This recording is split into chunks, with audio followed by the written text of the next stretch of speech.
ஆன்மீக அன்பர்களுக்கு எனது அன்பான வணக்கங்கள். இன்று நாம் பார்க்கவிருக்கும் சித்தர் பசுவந்தனை சங்கு சுவாமிகள், கோவில்பட்டி.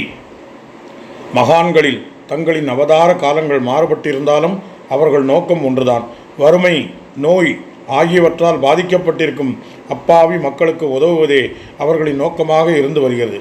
பக்தர்களது எளிய வாழ்வுக்கு என்னென்ன தேவையோ அவற்றை என்றென்றும் கிடைக்கும்படி அருள் புரிந்தனர். வைத்தியர்களால் கூட தீர்க்க முடியாத விதி பயனால் விளைந்த நோய்களை தங்களது அருளாசியினால் பறந்தோட வைத்தார்கள். தென் தமிழகத்தில் கோவில்பட்டியிலிருந்து சுமார் 24 கிலோமீட்டர் தொலைவில் பசுவந்தனை என்ற கிராமம். அந்த விவசாய குடும்பத்தில் அவதரித்தவரே சங்கு சுவாமிகள் ஆவார். சுவாமிகள் பிறந்தது 1785 என்றும் ஜீவ சமாதியானது 1870 என்றும் அனுமானிக்கப்படுகிறது. சங்கு சுவாமிகளின் தந்தையார் பெயர் சிவஞான தேசிகர் என்பதாகும். இவருக்கு 2 மகன்கள். மூத்தவர் தங்கப்பிள்ளை, இளையவர் சங்கு சுவாமிகள் ஆவார். சங்கு சுவாமிகள் கட்டுமஸ்தான தேகமும் சாந்தமும் தெய்வீகமும் தவழும் திருமுகம் உடையவர். கம்பீரமான மீசையும் திருநீரும் ருத்ராட்சமும் துலங்கும் திருமேனி என அருள் ததும்பும் வடிவமாக திகழ்ந்தார் சுவாமிகள். சிறு வயதிலிருந்தே இறை சிந்தனை, உயிர்கள் எடுத்தும் பயிர்கள் எடுத்தும் மிகுந்த அன்பு என வாழ்ந்தவர் சங்கு சுவாமிகள். தனக்கு கெடுதல் செய்தவர்களிடம் அன்பு பாராட்டியவர். சுவாமிகளை வீட்டில் உள்ளவர்கள் மட்டுமின்றி மக்களும் புரிந்து கொள்ளவே இல்லை. வீடு உதவாக்கரை என்று நினைத்தது. ஊரோ பித்தர் என்று தன்னிலை மறந்த நிலையில் பல மணி நேரம் ஆகாயத்தையே அண்ணாந்து பார்த்தபடி இருப்பார் சுவாமிகள்.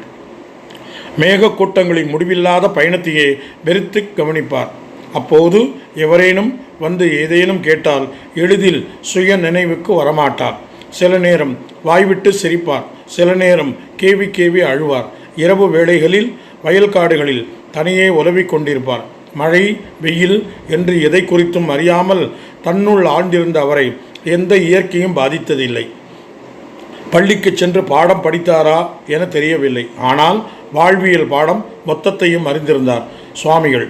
பசி, உணவு என்றெல்லாம் எண்ணியது கிடையாது. ஆனால் பிறரது பசியை போக்கியுள்ளார். பிறரது சந்தோஷத்துக்காக தன்னை வருத்தி கொண்டு உழைத்திருக்கிறார். இப்படி ஊருக்காக உழைத்து கொண்டிருக்கிறாயே என்று மனவேதனை அடைந்த தந்தை ஒரு நாள் சங்கு சுவாமிகளை அழைத்து கொண்டு வயலுக்கு சென்று ஏர் பூட்டி கொடுத்தார். மதியத்துக்குள் இந்த வயல் முழுவதையும் உழுது முடிக்க வேண்டும், கவனமாக வேலை செய் என்று சொல்லி சென்றார். சுவாமிகள் வயலை உழவ ஆரம்பித்தார். மதியம் நெருங்க நெருங்க சூரியனின் வெம்மை உழுது கொண்டிருந்த மாடுகளை சுட்டரித்தது. வெயில் மாடுகள் மிகுந்த சிரமப்படுகின்றன என்று இறக்கப்பட்டு தான் உடுத்தி இருந்த வேஷ்டியை அவிழ்த்து அதை நீரில் நனைத்து ஈரம் சொட்ட சொட்ட மாடுகளின் மேல் போட்டார். மகனுக்கு இட்ட வேலையை எந்த அளவுக்கு முடித்துள்ளான் என்று அறிய அப்போது அங்கு வந்தார் அவர் தந்தை. மாடுகளின் மீது மகன் ஈர வேஷ்டியை நனைத்து போட்டிருப்பதை கண்டு மிகவும் ஆத்திரமானார்.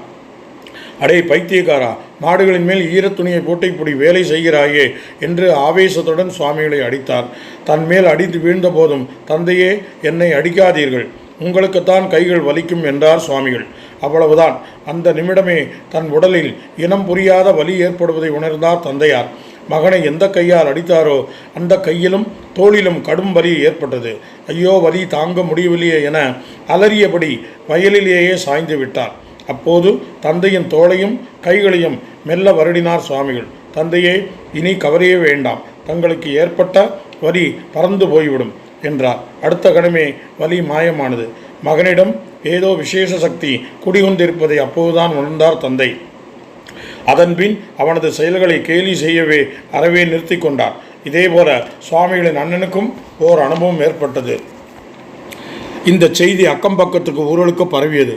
பிறகு உள்ளூர்காரர்கள் எவரும் சுவாமிகளிடம் எந்த வேலையும் தருவதில்லை. சுவாமிகளை பார்த்ததும் மரியாதையுடன் கையெடுத்து கும்பிட்டனர். சுவாமிகள் வழக்கம்போல் இஷ்டப்படி தெரிந்தார். கிடைத்ததை உண்டார். அந்த ஊரில் உள்ள பாழடைந்த மண்டபம் ஒன்றில் படுத்து உறங்கினார். பலமுறை நிஷ்டையில் ஆழ்ந்துள்ளார்.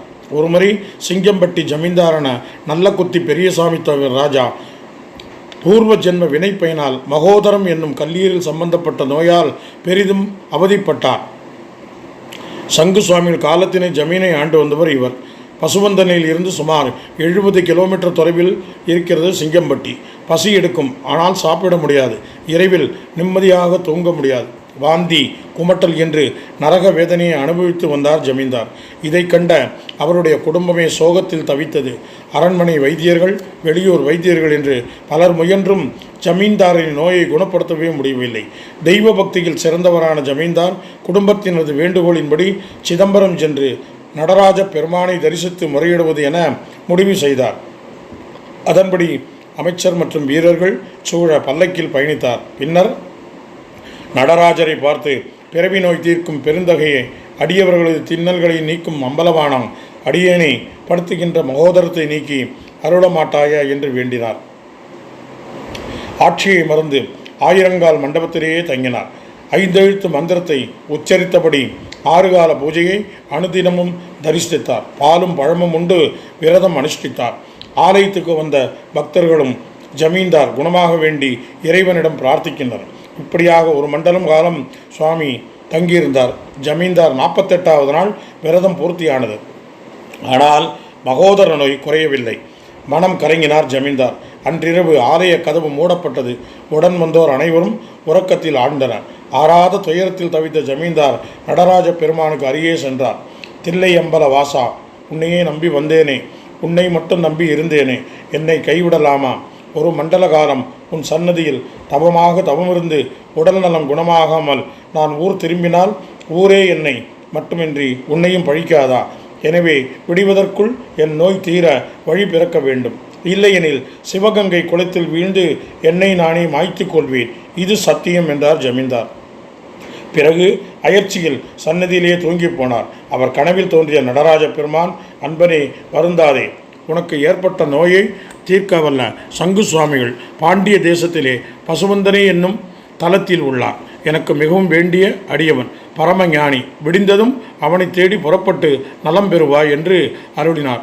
இறைவன் அருளியதில் குளிர்ந்து போன ஜமீன்தார் விடிந்ததும் சிவகங்கை தீர்த்தத்தில் நீராடி சிவனாரை வணங்கிவிட்டு பசுவந்தனை நோக்கி புறப்பட்டார். பல நாட்கள் பயணித்து பசுவந்தனை திருத்தலத்தை அடைந்தார்.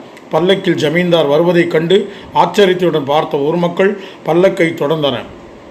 அவர்களிடம், இந்த ஊரில் சங்கு சுவாமிகள் என்பவர் எங்கே வசித்து வருகிறார் என்று பவ்யமாக கேட்டார்.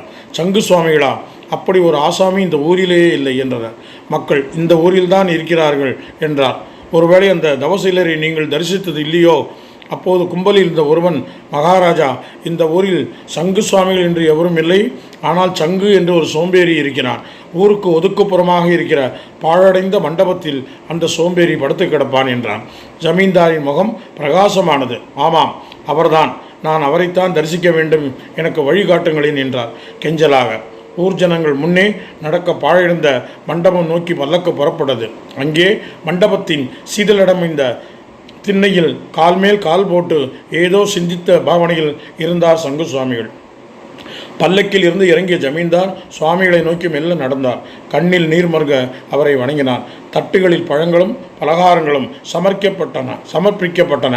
ஜமீன்தாரை ஏறெடுத்து பார்த்து சங்கு சுவாமிகள், என்ன அப்பனே, அந்த நடராஜ பெருமான் உன் நோயை தீர்க்க முடியவில்லை என்று என்னிடம் அனுப்பியிருக்கிறாரா?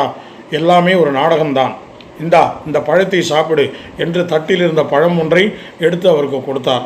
இறை அருளால் கிடைத்த தெய்வ பிரசாதம் என கருதி அதை உண்டார் ஜமீன்தார். என்ன ஆச்சரியம்! அந்த பழத்துண்டுகள் வயிற்றுக்குள் சென்றதும் ஒருவித புத்துணர்வு ஜமீன்தாரை ஆட்கொண்டது. அமிர்தத்தை உண்டவர் போல் மகிழ்ந்தார். ஆடினார், பாடினார். சங்கு சுவாமிகளுக்கு நன்றி தெரிவித்து விழுந்து வணங்கினார். அவரது மகிமையை ஊர் மக்களும் புரிய வைத்தார். சங்கு சுவாமிகள் சம்பந்தப்பட்ட எந்த ஒரு வைபவத்திற்கும் சிங்கம்பட்டி ஜமீனிலிருந்து உரிய மரியாதை இப்போதும் தொடர்ந்து வந்து கொண்டிருக்கிறது. பசுவந்தனை மற்றும் அதன் சுற்று வட்டார கிராமங்களில் பாசனம் மற்றும் குடிநீருக்கு எப்போதுமே தட்டுப்பாடு உண்டு. காரணம், இங்கு ஆறு குளங்கள் எதுவும் கிடையாது. எனவே மழை நீரை சேகரித்து வைத்து அதை தட்டுப்பாடான காலங்களில் பயன்படுத்துவது வழக்கம். ஒரு ஆண்டு மழை பொய்த்து போனாலும் அதோ கதிதான். இதுபோன்ற தருணத்தில் சங்கு சுவாமிகளே பல ஊரிணைகளை ஏற்படுத்தி இருக்கிறார். அதாவது, அவர் எங்காவது பயணிக்கும் போது எதிர்ப்படும் எவராவது, சுவாமி ரொம்ப தாகமாக இருக்குது, தண்ணீர் வேணும் என்று கேட்டுவிட்டால் போதும், ஓரிடத்தில் உட்கார்ந்து கைகளால் மணலை தோண்டுவார். உடனே அவர்களும் சேர்ந்து தோண்டுவார்கள். சிறிது ஆழத்திலேயே தண்ணீர் ஊற்று போல பீச்சு கொண்டு வரும். சுவாமிகளின் அருள் திறந்தால் உண்டான பல ஊரணிகள் இன்றும் பசுவந்தரி மற்றும் அதனை சுற்றியுள்ள ஊர்களில் உள்ளன. இவை சங்கு சுவாமிகள் ஊரணி என்றே அழைக்கப்படுகின்றன. எல்லா மகான்களையும் போலவே தான் சமாதியாக போகும் காலம் இதுதான் என்று துல்லியமாக தன் சீடர்களிடம் சொல்லி அதற்கான ஏற்பாடுகளை செய்ய சொன்னார் சங்கு சுவாமிகள். அந்த நாளும் வந்தது. அன்று பசுவந்தனை கைலாயநாதர் ஆலயம் சென்று இறைவனை தொழுதார். பிறகு அவர் சொன்ன அதே நேரத்தில் ஜெப மாலையுடன் சின்முத்திரையுடன் சமாதியானார். சங்கு சுவாமிகள் அவதரித்த பசுவந்தனிலேயே இவரது ஜீவ சமாதி அமைந்திருக்கிறது. சமாதியின் மேல் லிங்க பிரதிஷ்டை. முன்னே நந்திதேவர் தவிர இங்கு விநாயகரும் தரிசனம் தருகிறார். ஜீவசமாதி கதை சிற்பங்கள் நிறைந்த விமானத்துடன் திகழ்கிறது. பிரகாரத்தில் சங்கு சுவாமிகளின் சிஷ்யரான நத்தக்காடு சங்கு சுவாமிகள் சமாதி இருக்கிறது. மேலும் கோவிந்தபுரம் சங்கு சுவாமிகள், சிங்கிலிப்பட்டி சங்கு சுவாமிகள், மாவிலிப்பட்டி சங்கு சுவாமிகள் முதலான சிஷ்யர்களும் உண்டு. இவர்களது சமாதிகள் வெவ்வேறு இடங்களில் உள்ளன. தினமும் காலை 9 மணிக்கு சங்கு சுவாமிகளின் ஜீவ சமாதிக்கு வழிபாடு நடைபெறுகிறது. ஆண்டுதோறும் ஆவணி மாதம் அஸ்வினி நட்சத்திர தினத்தன்று சங்கு சுவாமிகளின் குரு பூஜை சிறப்புற நடைபெறுகிறது. வாருங்கள், தரிசிக்கலாம். தூத்துக்குடி மாவட்டம் கோவில்பட்டியிலிருந்து 24 கிலோமீட்டர் தொலைவில் உள்ள பசுவந்தனி என்ற ஊரில் கிழக்கு ரத வீதியில் முருகன் கோவிலில் அருகில் சுவாமிகளின் ஜீவ சமாதி அமைந்துள்ளது.